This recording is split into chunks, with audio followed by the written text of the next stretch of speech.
ನಮಸ್ತೆ friends, welcome back to my channel. ಇವತ್ತಿನ ಒಂದು ವಿಡಿಯೋದಲ್ಲಿ, ಈ ಕ್ಷಣದ ವಿಡಿಯೋದಲ್ಲಿ ಎರಡು ಪ್ರಮುಖ ಅಂಶಗಳ ಬಗ್ಗೆ ನಿಮಗೆ ಈ ವಿಡಿಯೋದಲ್ಲಿ ಮಾಹಿತಿಯನ್ನು ಕೊಡ್ತಾ ಇದ್ದೇನೆ.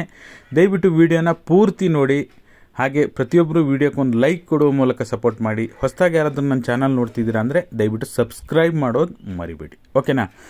ಈಗ ಬನ್ನಿ ವಿಡಿಯೋನ ಸ್ಟಾರ್ಟ್ ಮಾಡೋಣ. ನಿಮಗೆ ಈಗ ಗೊತ್ತಿರೋ ಹಾಗೆ 8ನೇ ಕಂತು ಸುಮಾರು ಒಂದು 90% ಜಾಸ್ತಿ ಜನರಿಗೆ ಬಿಡುಗಡೆ ಆಗಿದೆ. ಇನ್ನೂ ಒಂದು 10% ಜನರಿಗೆ ಬಿಡುಗಡೆ ಆಗೋದು ಬಾಕಿ ಇದೆ. ಈಗ ಆಲ್ರೆಡಿ 9ನೇ ಕಂತಿಗೆ ಒಂದು ಡಿಫ್ರೆನ್ಸ್ ಇದ್ದಂಗೆ, ಒಂದು 2-3 ದಿನ ಡಿಫ್ರೆನ್ಸ್ ಇದ್ದಂಗೆ 8ನೇ ಕಂತು ಕೂಡ ಬಿಡುಗಡೆ ಆಗ್ತಾ ಇದೆ. 9ನೇ ಕಂತು ನಿಮಗೆ ಗೊತ್ತೇ ಇದೆ, ಮೊನ್ನೆ 19ನೇ ತಾರೀಕಿಂದ ಒಂದು ಸಹ ಬಿಡುಗಡೆ ಆಯಿತು. ಆಮೇಲೆ ಸ್ವಲ್ಪ ಮಧ್ಯ ಗ್ಯಾಪ್ ತಗೊಂಡು 23ನೇ ತಾರೀಕಿಂದ 9ನೇ ಕಂತು ಕೂಡ ಗೃಹಲಕ್ಷ್ಮಿ ಹಣ ಬಿಡುಗಡೆ ಆಗ್ತಾ ಇದೆ.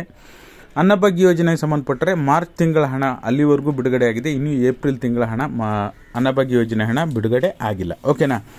ಇದಿಷ್ಟು ಅಪ್ಡೇಟ್ ಇದೆ. ಈಗ ಆಲ್ರೆಡಿ ಸಾಕಷ್ಟು ಜನ ಕಮೆಂಟ್ ಮಾಡಿ ಕೂಡ ತಿಳಿಸಿದ್ದೀರಾ. ನಾನು ಕೂಡ ಲೈವ್ ಅಪ್ಡೇಟ್ ಬೆಳಗ್ಗೆ ಒಂದು ವಿಡಿಯೋ ಮಾಡಿದ್ದೀನಿ, ನೋಟಿಫಿಕೇಶನ್ ಹೋಗಲೇ ಇಲ್ಲ. ಹಾಗಾಗಿ ಸಾಕಷ್ಟು ಜನ ನೋಡಿರಿ. ದಯವಿಟ್ಟು DBT ಕರ್ನಾಟಕ ಆ್ಯಪಲ್ಲಿ ಯಾವ ಡೇಟಿಗೆ ಬೇರೆ ಬೇರೆ ಕಂತುಗಳು ಬಂದಿದೆಯೋ ಅದೇ ರೀತಿಯಾಗಿ ಇದರಲ್ಲೂ ಕೂಡ ಲೈವ್ ಪ್ರೂಫನ್ನು ನಿಮಗೆ ತೋರಿಸಿದ್ದೀನಿ. ಹಾಗಾಗಿ ಈಗ ಖಂಡಿತವಾಗ್ಲೂ ಕೂಡ ನಿಮ್ಮ ಕಮೆಂಟ್ಗಳು ಕೂಡ ನೋಡಿ, ಎರಡನ್ನೂ ನೋಡಿ ನಿರ್ಧಾರ ಮಾಡಿ ನಾನು ಹೇಳುವಂಥ ಕೆಲಸ ಮಾಡ್ತೀನಿ ಹೊರತು ಹಾಗೆ ಸುಮ್ಮನೆ ಬಿಡುಗಡೆ ಆಗಿದೆ ಅಂತ ಹೇಳಲ್ಲ. ನಿಮಗೆಲ್ಲ ಗೊತ್ತಿರೋ ಅಂಥ ವಿಚಾರನೇ, ಓಕೆನಾ? ಈಗ 9ನೇ ಕಂತು ಈಗೇನು ಬಂದಿಲ್ವಲ್ಲ, ನೀವೇನು ವರಿ ಮಾಡೋಂಥ ಅವಶ್ಯಕತೆ ಇಲ್ಲ. ನಿಮಗೆ ಮೇ 7ನೇ ತಾರೀಕು ಒಳಗಡೆನೆ, ಓಕೆನಾ, ಒಳಗಡೆನೆ ನಿಮ್ಗೆ 9ನೇ ಕಂತಿನ ಹಣ ನಿಮಗೆ ಜಮಾ ಆಗುತ್ತೆ. ವರಿ ಮಾಡಬೇಡಿ. 8 ಮತ್ತು 9ನೇ ಕಂತಿನ ಹಣ ಬಿಡುಗಡೆ ಆಗದಿದ್ದು, 8ನೇ ಕಂತು 9ನೇ ಕಂತು ಎರಡು ಒಟ್ಟಿಗೆ ಜಮಾ ಆಗುತ್ತೆ. 8ನೇ ಕಂತು ಬರದೇ ಇರೋರಿಗೆ. ಮತ್ತು ಬಾಕಿ ಕಂತುಗಳು ಅಷ್ಟೇ, ನಿಮ್ಗೆಲ್ಲವೂ ಸರಿ ಮಾಡ್ಕೊಂಡವರಿಗೆ ಆಲ್ರೆಡಿ ಬಿಡುಗಡೆ ಆಗಕ್ಕೆ ಶುರುವಾಗಿದೆ. ಬಟ್ ಸಾಕಷ್ಟು ಜನರಿಗೆ ಇನ್ನೂ ಕೂಡ ಬಾಕಿ ಕಂತುಗಳು ಬರೋದು ಬಾಕಿ ಇದೆ. ಡೋಂಟ್ ವರಿ, ಖಂಡಿತವಾಗ್ಲೂ ಕೂಡ ನಿಮಗೆ ಮೇ 10ನೇ ತಾರೀಕು ಒಳಗಡೆನೆ ಬಾಕಿ ಕಂತುಗಳನ್ನ ಬಿಡುಗಡೆ ಮಾಡ್ತೀವಿ ಅಂತ ಹೇಳಿದರೆ ನೀವೇನು ವರಿ ಮಾಡೋವಂಥ ಅವಶ್ಯಕತೆ ಇಲ್ಲ. ಸ್ವಲ್ಪ ತಾಳ್ಮೆಯಿಂದ ವೆಯ್ಟ್ ಮಾಡಬೇಕು. ಆಮೇಲೆ ಈಗ ಆಲ್ರೆಡಿ ಕುಮಾರಸ್ವಾಮಿ ಅವರು ಕೂಡ, JDSನ ಕುಮಾರಸ್ವಾಮಿ ಅವರು ಕೂಡ ಈಗ ಗ್ಯಾರಂಟಿ ಯೋಜನೆಗಳು ಲೋಕಸಭಾ ಚುನಾವಣೆ ನಂತರ ಮುಂದುವರಿಯಲ್ಲ, ಸ್ಟಾಪ್ ಆಗ್ತವೆ ಅಂಥೇಳಿ ಇದ್ರ ಬಗ್ಗೆ ಒಂದು ಅಪ್ಡೇಟನ್ನು ಕೊಟ್ಟಿದ್ದಾರೆ.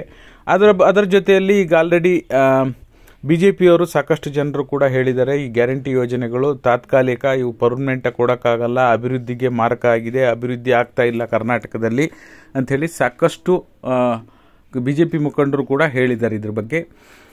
ಇದ್ರ ಬಗ್ಗೆ ನಿನ್ನೆ ಕೂಡ ಒಂದು ಸರ್ಕಾರದಿಂದ CM ಸಿದ್ದರಾಮಯ್ಯ ಮತ್ತು DK ಶಿವಕುಮಾರ್ ಅವರು ಇಬ್ಬರೂ ಕೂಡ ಒಂದು ಹೊಸ ಅಪ್ಡೇಟನ್ನು ಕೊಟ್ಟಿದ್ದಾರೆ, ಗುಡ್ ನ್ಯೂಸನ್ನು ಕೊಟ್ಟಿದ್ದಾರೆ. ಏನಪ್ಪ ಅಂದರೆ, ಈಗ ಇನ್ನು ಮುಂದಿನ 5 ವರ್ಷಗಳ ಕಾಲ ನಾವು ಈಗ ಆಲ್ರೆಡಿ 5 ವರ್ಷ ಅಂದರೆ ಈಗ ಆಲ್ರೆಡಿ 1 ವರ್ಷ ಆಗಿದೆ.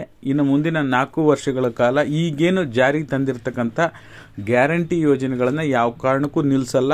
ಖಂಡಿತವಾಗ್ಲೂ ಕೂಡ ನುಡಿದಂತೆ ನಡಿತೀವಿ. ಖಂಡಿತವಾಗ್ಲೂ ಗ್ಯಾರಂಟಿ ಯೋಜನೆಗಳಿಗೆ ಯಾವುದೇ ರೀತಿ ತೊಂದರೆ ಆಗಲ್ಲ. ಖಂಡಿತವಾಗ್ಲೂ ಬಿಡುಗಡೆ ಮಾಡ್ತೀವಿ.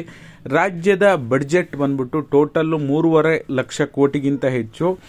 ಇದಕ್ಕೆ ಗ್ಯಾರಂಟಿ ಯೋಜನೆಗಳಿಗೆ ಅಂತ ವಿನಿಯೋಗ ಆಗ್ತಾ ಇರೋದು 52,000 ಕೋಟಿ ವಿನಿಯೋಗ ಆಗ್ತಾ ಇದೆ.